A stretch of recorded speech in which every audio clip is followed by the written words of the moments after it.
Hi guys, எல்லாரும் எப்படி இருக்கீங்க? Welcome back our PCB SMT semiconductor Tamil YouTube channel. இந்த சேனலில் நம்ம பிசிபி எஸ்எம்டினா என்ன டீட்டெயிலாக பார்த்துக்கிட்டு இருக்கோம். ஸோ ரொம்ப நாளாக ஆச்சு லாஸ்ட்டாக வீடியோ அப்லோட் பண்ணி. யூடியூப் கொஞ்சம் அதிக ஒர்க் லோடு இருந்துச்சு. ஸோ இன்றைக்கி நம்ம பார்க்க போகிற செஷன் பார்த்தீங்கன்னா பிசிபியில் ஆல்ரெடி நம்ம பிசிபி ட்ரேஸ்னா என்னென்னு பார்த்தோம். ஸோ இன்றைக்கி பிசிபியோட ட்ரேஸ் வித்னா என்னங்கிறத பார்க்க போகிறோம். நீங்கள் இந்த சேனலுக்கு புதுசுனா மறக்காமல் சேனலை லைக் பண்ணிவிட்டு ஆல்ரெடி அப்லோட் பண்ணியிருக்கிற எல்லா வீடியோ போய் பார்த்துட்டு வந்து அதுக்கப்புறம் இந்த வீடியோ பாருங்கள். அப்போ தான் உங்களுக்கு ஈஸியாக புரியும். ஸோ டைம் ரொம்ப வேஸ்ட் பண்ணாமல் வீடியோக்குள்ளே போகலாமா? Let's go.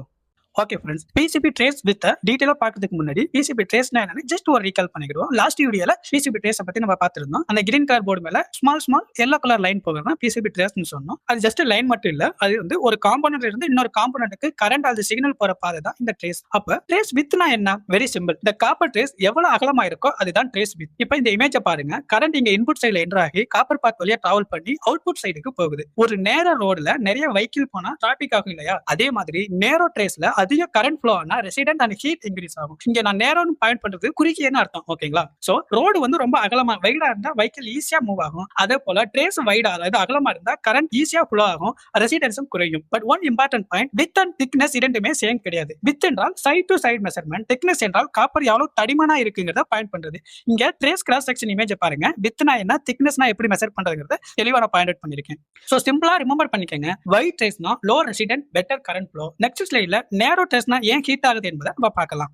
ஓகே ஃப்ரெண்ட்ஸ், இந்த ரெண்டு ட்ரேஸை பாருங்க. லெஃப்ட் சைடுல இருக்கிறது குறுகிய ட்ரேஸ், ரைட் சைடுல இருக்கிறது அகலமான வைட் ட்ரேஸ் சொல்லுவோம். ரெண்டுலயுமே சேம் கரண்ட் அனுப்புனா என்ன நடக்கும்னு பார்க்கலாமா? நேரோ ட்ரேஸ்க்கு கரண்ட் ஃப்ளோ ஆக ஸ்பேஸ் ரொம்ப குறைவு, அதனால ரெசிடென்ஸ் இன்கிரீஸ் ஆகும், வோல்டேஜ் டிராப் வரும், அண்ட் ட்ரேஸ் வந்து ஹீட் ஆக ஸ்டார்ட் ஆகும். நம்ம மொபைல் சார்ஜர் ஒயர் டேமேஜ் ஆனா சில நேரம் ஹாட் ஆகும் இல்லையா? ஆல்மோஸ்ட் அதே பேசிக் கான்செப்ட் தான் இங்கே. கரண்ட் அதிகமா இருந்து ட்ரேஸ் ரொம்ப குறுகியா இருந்தா சால்டர் மாஸ்க் டேமேஜ் ஆகலாம், காப்பர் செப்பரேட் ஆகலாம், ஒர்ஸ்ட் கேஸ்ல பிசிபி ஃபெயில் ஆகலாம். நான் ரைட் சைடு அந்த அகலமான ஒயிட் ட்ரேஸை பத்தி பார்ப்போமா? இங்க கரண்ட் ஃப்ளோ ஆக அதிக காப்பர் ஏரியா இருக்கு. சோ ரெசிடென்ஸ் குறைவு, வோல்டேஜ் டிராப் குறைவு, அண்ட் ஹீட்டும் குறைவு. அதனால power supply, motor and battery சர்க்யூட்ல ஒயிட் ட்ரேஸ் யூஸ் பண்ணுவாங்க. பட் வெயிட், வித் மட்டும் பார்த்து கரண்ட் கெபாசிட்டியை டிசைட் பண்ணக்கூடாது. அதுக்கு முன்னாடி காப்பர் திக்னஸ்னா என்ன, ட்ரேஸ் எக்ஸ்டர்னல் லேயர்ல இருக்கா இல்ல இன்டர்னல் லேயர்ல இருக்கா, டெம்பரேச்சர் எவ்வளவு ரைஸ் ஆகலாம், ஏர் ஃப்ளோ இருக்கா, இதெல்லாம் ரொம்ப இம்பார்ட்டன்ட்.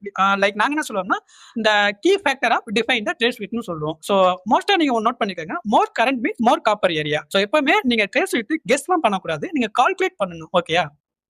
சோ இப்போ trace cross section and design ஃபேக்டரை பத்தி பார்க்க போறோம். லைக் பிசிபி ட்ரேஸை மேல இருந்து பார்க்காம சைடுல கட் பண்ணி பார்த்தா எப்படி இருக்குமோ அது மாதிரி இமேஜின் பண்ணிக்கோங்க. சோ இப்போ இங்க இமேஜ் இருக்கு பாருங்க, இதுதான் பிசிபி ட்ரேஸ் கிராஸ் செக்ஷன். ஓகேங்களா? மேல இருக்கிற ஆரஞ்சு கலர் பார்ட் தான் காப்பர் ட்ரேஸ், அதன் சைடு டு சைடு தான் வித், அதன் ஹைட் தான் காப்பர் திக்னஸ். காப்பருக்கு கீழே கிரீன் கலர் சால்ட் மாஸ்க் இருக்கும், அதுக்கு கீழே FR4 டைஎலக்ட்ரிக் மெட்டீரியல் இருக்கும். ஓகே, ட்ரேஸ் வித் செலக்ட் பண்ணும்போது என்னென்ன செக் பண்ணணும்? First require current. கரண்ட் அதிகம் என்றால் பொதுவா வைடர் ட்ரேஸ் வந்து தேவைப்படும். செகண்ட் காப்பர் திக்னஸ், திக்கர் காப்பர் அதிக கரண்ட கேரி பண்ண உதவும். தேர்ட் டெம்பரேச்சர் ரைஸ், பிசிபி ரொம்ப ஹீட் ஆக கூடாது, நமக்கு மோர் காப்பர் ஏரியா தேவைப்படும். நெக்ஸ்ட் ட்ரேஸ்ல எந்த லேயர் இருக்கு? எக்ஸ்டர்னல் லேயர்ல ட்ரேஸ் வெளிய இருந்தா ஹீட் ஈஸியா ரிலீஸ் ஆகும். இன்டர்னல் ட்ரேஸ் போர்ட்ல உள்ள இருப்பதனால ஹீட் வெளிய வர கொஞ்சம் டிஃபிகல்ட்டா இருக்கும். சோ அதனால ambient temperature and air flow ரொம்ப முக்கியம். ஹாட் என்வயர்மெண்ட்ல ஆபரேட் ஆகும் பிசிபிக்கு எக்ஸ்ட்ரா கேர் தேவை. சோ ஒரு யூடியூப் வீடியோ பார்த்து நீங்க ரேண்டமா வித் செலக்ட் பண்ணாதீங்க. இதற்கு என்ன IPC 2152 கைட்லைன் அல்லது ட்ரஸ்டட் ட்ரேஸ் வித் கால்குலேட்டரை யூஸ் பண்ணுங்க.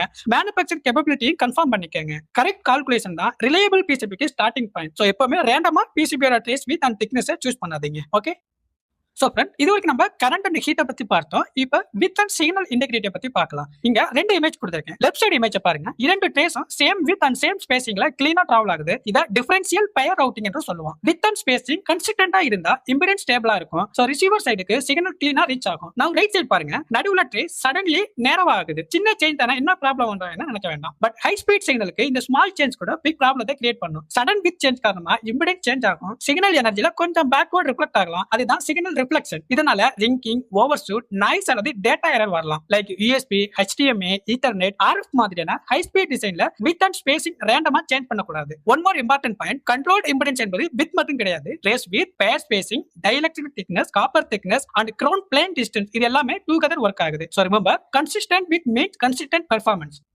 ஓகே ஃப்ரெண்ட்ஸ், இப்போ ரியல் லைஃப் எக்ஸாம்பிள் பார்க்கலாம். இந்த ஃபர்ஸ்ட் இமேஜ் பாருங்க. சென்சார் அண்ட் லாஜிக் சிக்னலுக்கு கரண்ட் ரொம்ப குறைவா இருக்கும். ஸோ 0.15 to 0.25 மில்லிமீட்டர் மாதிரியான தின் ட்ரேஸ் ஸ்டார்டிங் பாயிண்டா இருக்கலாம். அடுத்ததா LED அண்ட் நார்மல் கண்ட்ரோல் சர்க்யூட்டுக்கு 0.25 to 0.50 மில்லிமீட்டர் ரேஞ்ச் யூஸ் பண்ணலாம். அடுத்ததா மோட்டார் அல்லது 5 வோல்ட் பவர் லைன் கரண்ட்டுக்கு அதிகமா இருக்கும். ஸோ 1 மில்லிமீட்டர் வைடர் ட்ரேஸ் வந்து இங்க தேவைப்படலாம். அடுத்து பாருங்க, பேட்டரி அண்ட் ஹை கரண்ட் சர்க்யூட்டுக்கு நார்மல் ட்ரேஸ் மட்டும் சஃபிஷியன்டா எல்லாமே இருக்கலாம். அப்போ large copper port, power plane, thicker copper அல்லது மல்டிபிள் பிசிபி லேயர் யூஸ் பண்ண வேண்டியது இருக்கும். இருக்கும். பட் ப்ளீஸ் நோட், ஸ்கிரீன்ல காட்டிய நம்பர் பிக்சர் ரூலா கிடையாது. இவர் ஸ்டார்டிங் எக்ஸாம்பிள் மட்டும்தான். நீங்க ஆல்ரெடி மென்ஷன் பண்ண ஐபிசி ஸ்டாண்டர்ட் அண்ட் உங்களோட ஸ்டாண்டர்ட் கால்குலேட்டரை யூஸ் பண்ணி இதை டிஃபைன் பண்ணுங்க. ஆக்சுவல் வித் டிசைட் பண்ணுவதற்கு கரண்ட் எவ்வளவு, காப்பர் வெயிட் என்ன, எக்ஸ்டர்னல் லேயரா இன்டர்னல் லேயரா, டெம்பரேச்சர் ரைஸ் எவ்வளவு அலோ பண்ணலாம் எல்லாம் செக் பண்ணிட்டு தான் நீங்க டிசைட் பண்ணணும். மோட்டார் சர்க்யூட் என்றால் நார்மலா கரண்ட் மட்டும் பார்க்காதீங்க, ஸ்டார்டிங் கரண்ட் அல்லது பீக் கரண்ட் செக் பண்ணுங்க. ஃபைனலி மேனுஃபேக்சர் கிட்ட minimum trace width and copper கேப்பபிலிட்டியை கன்ஃபார்ம் பண்ணுங்க. So final type don't copy the beat, understand the requirement, calculate it and then design it. இதெல்லாம் நீங்க ஃபாலோ பண்ணாவே உங்களோட காப்பர் ட்ரேஸை வந்து பர்ஃபெக்ட்டா டிசைன் பண்ணலாம். சோ இந்த வீடியோல நம்ம காப்பர் ட்ரேஸ் வித்னா என்னன்னு டீடைலா பார்த்தோம். சோ அடுத்த வீடியோல நம்ம காப்பர் வயாஸ்னா என்னங்கறத இன்னும் கொஞ்சம் டீடைலா பார்க்கலாம். லைக் இன்னர் வயா, அவுட்டர் வயா, இதெல்லாம் கொஞ்சம் ரியல் லைஃப் எக்ஸாம்பிளோட உங்களுக்கு எக்ஸ்பிளைன் பண்றேன். இந்த வீடியோ உங்களுக்கு பிடிச்சிருந்தா மறக்காம லைக் பண்ணுங்க.